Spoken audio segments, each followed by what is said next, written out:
Currently, GTJ is one of only 4 players to ever score 30 plus points and hit at least 5 3-pointers in 5 consecutive games for the Toronto Raptors. Vince Carter's best was 3 straight 30 plus point games, but Damon Stoudemire and Chris Bosh only did it twice as Raptors. Not only has Trent been so deadly on the offensive end lately, but since the start of the season, he has been a menace on the defensive end. And that hasn't changed at all, and he is still 5th in deflections, and in a 3-way tie with Chris Paul and Marcus Smart for 2nd in steals in the NBA. Upon trading for GTJ at the deadline last year, even Masai and Bobby most likely did not foresee this kind of improvement on both ends of the floor coming this quickly from the recently turned 23-year-old guard. Averaging a career-high 18.2 points per game on 39.7% shooting from 3, with 1.9 steals per game, Gary Trent Jr. is having a career year. The scary part is that he may be only scratching the surface of his potential, as NBA players don't tend to reach their primes until about 25 to 26 years old. To think that he has improved so much in just 1 year, and that there's still room to grow, just makes the move to acquire him for Norman Powell last year look that much better. Now, a super quick message before we continue. It has come to my attention that currently only 8.7% of you watching are actually subscribed to the channel. So if you haven't already, please do subscribe. It really does make a world of difference, and smash that like button while you're at it, so this video can get to more Raptors and NBA fans such as yourselves. The Raptors signed Trent to an extremely reasonable, relative to his production, contract of $57 million for 3 years in the offseason. The only negative in regards to his contract comes in the form of an opt-out clause that his agent Rich Paul managed to squeeze in contractual terms as part of the deal. This means that GTJ will be able to test the market as an unrestricted free agent next season, and if he's able to remain consistent or improve his current level of play, the price for his services are sure to skyrocket in the open market. There is some good news here, however, as the Raptors will own GTJ's full bird rights, and they also have plenty of room to give him and Fred VanVleet new contracts while staying under the luxury tax. For now, however, GTJ is undoubtedly a major part of the Raptors' current and future plans.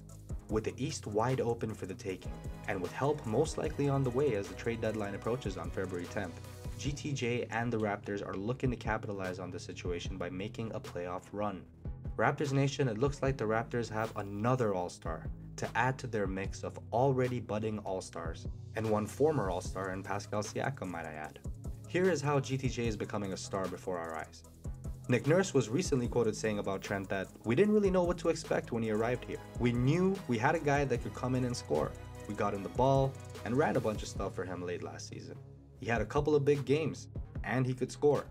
Now, despite the fact that Nurse was aware of Trent's ability to score, Nurse challenged him early in the season, asking him to split his focus between defense and offense. He also wanted him to strive towards becoming a more well-rounded two-way threat. And Nick Nurse noted GTJ's response to this. He kind of said, "You want me to do all that and still score as well? Yeah, we want you to play that hard defensively and still score." And he goes, "That's a lot of work, man." And I said, "Yeah, it is, man."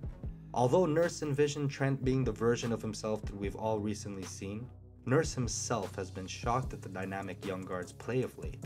Nurse noted that, "Well, I think that was probably the hope, that was the vision, but I'm not sure I envisioned this."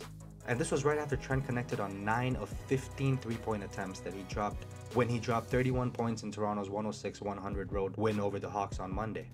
Trent wasn't this hot on offense all season long, however. His prime focus was defense, since the Raptors' home opener against the Washington Wizards. Trent only went 2 of 9 from the field in that game. But right from the get, Nurse was way more impressed with the energy that he brought on defense. And that's what kept him on the floor, and that's what gave him the minutes. And that's what gave Nick Nurse the faith in him that was needed in order for him to excel and develop that confidence in himself. And as much of Raptors Nation is already aware of, to get minutes on a Nick Nurse-led team, you must give your effort on defense, or it impacts your minutes. See Matt Thomas as an example. Now, Trent's shooting went through peaks and valleys to start off the season, and it certainly wasn't always pretty in terms of his field goal percentage as well as his shooting percentage. But one thing did remain consistent, and that was Trent's effort on defense.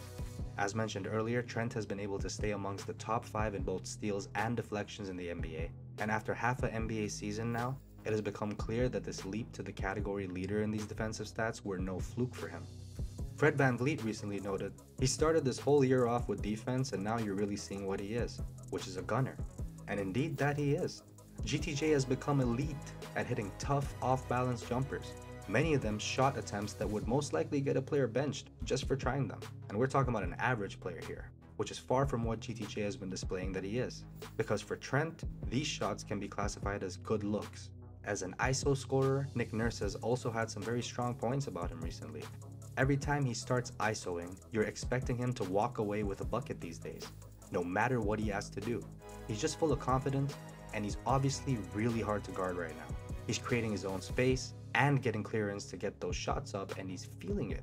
Trent has become a wizard at creating his own shots. Be it a tough shot off the dribble, a spot-up three-pointer, catch-and-shoot jumpers, tough drives and floaters, you name it. Trent has been able to deliver it, especially recently. And with his performance against the Miami Heat last night, he doesn't seem to be slowing down whatsoever. Trent has also been more vocal, and you can see him communicating with his team on both offense and defense. And his presence on the court is not only valued, but it is clear that without him, the Raptors have struggled to put together wins. When Trent missed 6 games due to an ankle injury last month, the Raptors went 2-4 in those games. During that time, they averaged 97.8 points per game and 31% from 3.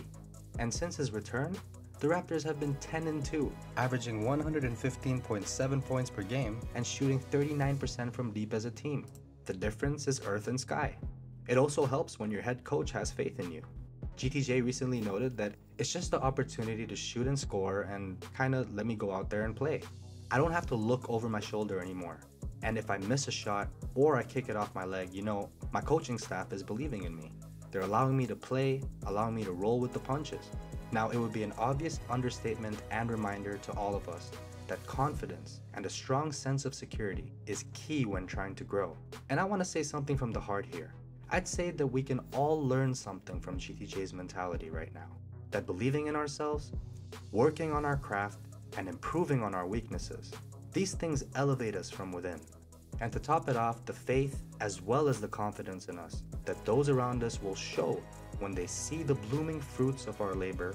They're indicative of the rewards we reaped from that which we sowed, through the sweat, the blood, through the tears, through all the doubts, through all the obstacles, through the joys, through the pleasures, from the pain to the gain. In the end, it's truly worth it, a feeling we must all seek to obtain. I recently made a take about what changes the Raptors would need to make in order for them to be playoff contenders this year. Do check it out at the end of this video. I'll leave a link for you. You do not want to miss that one, especially if you enjoyed this one. And remember, if you do watch it, you'll be feeding a hungry African. Seriously, I'm African, and I get hungry a lot. Got some munchies?